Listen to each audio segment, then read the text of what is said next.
Bagian 1. Homo sapiens menaklukkan dunia. Apa perbedaan antara manusia dan semua binatang lainnya? Bagaimana spesies kita menaklukkan dunia? Apakah Homo sapiens bentuk kehidupan superior atau hanya jagoan lokal? Bab 2. Antroposen. Berkenaan dengan binatang-binatang lain, manusia sudah lama menjadi Tuhan. Kita tidak suka merenungkan ini terlalu dalam, terutama karena kita memang bukan Tuhan yang adil dan penyayang. Jika Anda menyaksikan saluran National Geographic, menonton film Disney, atau membaca buku dongeng peri, Anda bisa dengan mudah sampai pada kesan bahwa planet bumi dihuni terutama oleh singa, serigala, dan harimau yang menjadi tandingan setara manusia. Simba, si raja singa, memiliki kekuatan besar atas binatang-binatang hutan. Gadis kecil berkerudung merah berusaha menjauhi serigala besar jahat, dan si kecil Mowgli dengan berani melawan serekan si harimau. Namun dalam realitas sudah tidak ada yang begitu lagi. Televisi, buku fantasi, dan mimpi buruk kita penuh dengan semua itu. Tetapi Simba, serekan, dan serigala besar jahat mulai menghilang dari planet kita. Dunia dihuni terutama oleh manusia dan binatang-binatang piaraan mereka. Berapa banyak serigala yang hidup hari ini di Jerman, kampung halaman Grimm bersaudara. Gadis kecil berkerudung merah dan serigala besar jahat. Kurang dari 100. Dan normalnya mereka adalah serigala Polandia yang menerobos perbatasan dalam beberapa tahun terakhir. Bandingkan, Jerman dihuni 3 juta anjing piaraan. Secara keseluruhan ada 200.000 serigala yang berkelana di bumi. Tetapi ada lebih dari 4 juta anjing piaraan. Dunia berisi 40.000 singa, bandingkan dengan 600 juta kucing rumahan, 900 kerbau Afrika versus 1,5 miliar sapi piaraan, 50 juta penguin, dan 20.000 miliar ayam. Sejak 1970, meskipun ada peningkatan kesadaran ekologis, populasi marga satwa susut hingga tinggal separuhnya. Bukan berarti pada 1970 mereka masih berlimpah. Pada 1980 ada 2 miliar burung liar di Eropa. Pada 2009 hanya 1,6 miliar tersisa. Pada tahun yang sama, orang Eropa memelihara 1, miliar ayam untuk diambil daging dan telurnya. Saat ini lebih dari 90% binatang besar di Eropa, yakni binatang yang beratnya lebih dari beberapa kilogram. Kalau bukan manusia, ya binatang piaraan. Para ilmuwan membagi sejarah planet kita menjadi penggalan-penggalan zaman epoch seperti Pleistosen, Pliosen, dan Miosen. Resminya kita hidup pada zaman Holosen. Namun sebaiknya kita sebut masa 70.000 tahun terakhir ini sebagai Antroposen, zaman kemanusiaan, karena sepanjang milenium ini Homo sapiens menjadi agen tunggal paling penting perubahan ekologi global. Ini fenomena yang tak ada presidennya. Sejak kemunculan kehidupan sekitar 4 miliar tahun lalu, belum ada satu pun spesies yang mengubah ekologi global sendirian.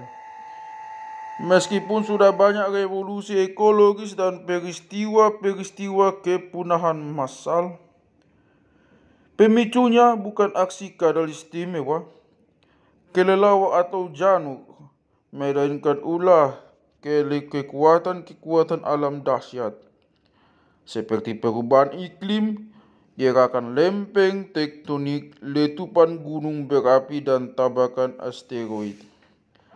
Sebagian orang khawatir bahwa kita kembali berasa dalam bahaya maut erupsi vulkanik atau tabrakan asteroid. Para produser Hollywood meraup jutaan dolar dari kekhawatiran-kekhawatiran ini. Namun dalam realitasnya, bahaya itu tipis. Kepunahan massal terjadi sekali dalam setiap berjuta-juta tahun. Ya, sebuah asteroid besar mungkin akan menghantam planet kita suatu hari dalam 100 juta tahun mendatang, tetapi sangat tidak mungkin terjadi selasa depan. Ketimbang mengkhawatirkan asteroid, kita sebaiknya takut pada diri kita sendiri. Sebab Homo sapiens telah menulis ulang aturan permainan. Spesies kera yang satu ini telah berhasil dalam 70.000 tahun mengubah ekosistem global dengan cara radikal dan belum pernah terjadi sebelumnya. Hasil ulah kita sudah setara dengan ulah zaman es dan gerakan tektonik. Dalam satu abad, dampak ulah kita bisa melampaui asteroid yang memusnahkan dinosaurus 65 juta tahun lalu. Asteroid itu memang mengubah lintasan evolusi dunia, tetapi tidak pada aturan-aturan fundamentalnya yang tetap pasti sejak munculnya organisme pertama 4 miliar tahun lalu. Dalam rentang masa yang panjang itu, entah Anda sebuah virus atau seekor dinosaurus, Anda berevolusi menurut prinsip-prinsip seleksi alam yang tidak berubah. Selain itu, tidak peduli betapapun aneh dan ganjil bentuk kehidupan, ia tetap terkurung dalam alam organik, entah itu kaktus atau paus, tetap terbuat dari unsur-unsur organik. Kini manusia sudah siap untuk mengganti seleksi alam dengan desain inteligensia dan meluaskan kehidupan dari alam organik ke inorganik. Sekalipun kita mengesampingkan prospek-prospek masa depan dan hanya melihat ke belakang pada 70.000 tahun lalu, jelas bahwa antroposen telah mengubah dunia dengan cara yang belum pernah ada sebelumnya. Asteroid, lempeng tektonik, dan perubahan iklim mungkin saja sudah memperbarui organisme di seluruh dunia, tapi pengaruh mereka berbeda di satu area dengan di area lainnya. Planet ini tidak pernah berupa satu ekosistem tunggal, tetapi merupakan koleksi banyak sistem yang terhubung secara longgar. Ketika gerakan-gerakan tektonik menggabungkan Amerika Utara dengan Amerika Selatan, terjadilah kepunahan sebagian besar marsupial Amerika Selatan, tetapi tidak ada efek kerusakan pada kanguru Australia. Ketika zaman es terakhir mencapai puncak 20.000 tahun lalu, ubur-ubur di Teluk Persia dan ubur-ubur di pantai Tokyo sama-sama beradaptasi dengan iklim baru. Namun, tidak ada koneksi antara kedua populasi. Masing-masing bereaksi secara berbeda, berevolusi dengan arah yang berbeda.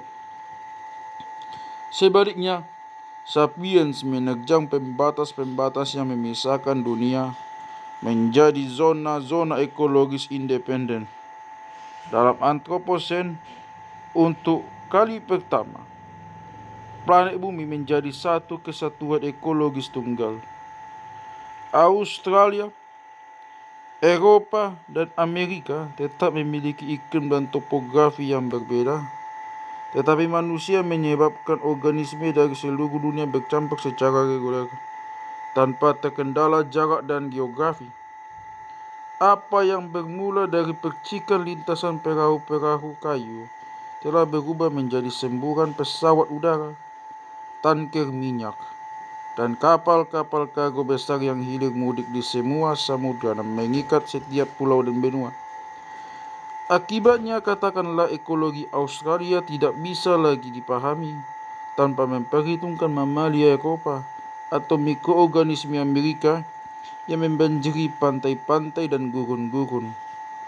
Domba, gandum, tikus, dan virus flu yang dibawa manusia ke Australia dalam 300 tahun terakhir kini menjadi yang paling penting dari ekologinya ketimbang penghuni asal kanguru dan koala.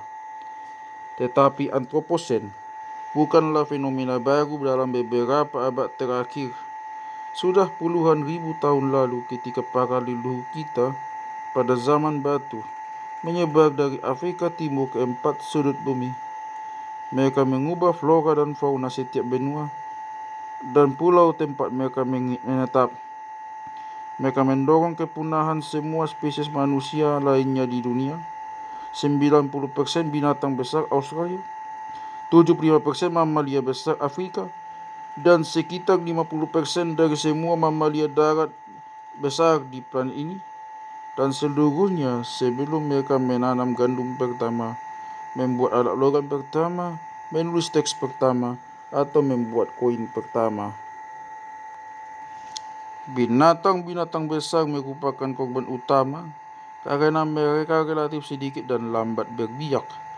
Bandingkan misalnya mamut yang sudah punah dengan kelinci yang bertahan. Satu kawanan mamut berjumlah tak lebih dari beberapa puluh individu dan berbiak pada tingkat yang mungkin hanya 2 anak per tahun. Karena itu, kematian sudah cukup untuk melampaui kelahiran, dan dalam beberapa generasi mamut pun menghilang. Sebaliknya, kelinci berbiak layaknya kelinci. Sekalipun jika manusia memburu ratusan kelinci setiap tahun, itu tidak akan cukup untuk membuatnya punah. Bukan berarti para leluhur kita memang berniat untuk memusnahkan mamut. Mereka cuma tidak tahu akibat dari perbuatan mereka. Kepunahan mamut dan binatang-binatang besar lainnya mungkin cepat dalam skala waktu evolusi, tetapi lambat dan berangsur-angsur dalam ukuran manusia. Orang hidup tak lebih dari 70 atau 80 tahun. Sedangkan proses kepunahan butuh waktu berabad-abad. Sapiens kuno mungkin tidak mampu melihat adanya kaitan antara perburuan tahunan yang di dalamnya tak lebih dari 2 atau 3 mamut dibunuh dan kepunahan raksasa berbulu itu. Paling-paling seorang renta yang bernostalgia bercerita kepada anak-anak yang skeptis bahwa sewaktu saya masih muda, mamut lebih banyak ketimbang hari ini, dan begitu pula mastodon dan rusa raksasa. Dan tentu saja para tetua suku jujur dan anak-anak menghormati para sesepuh mereka.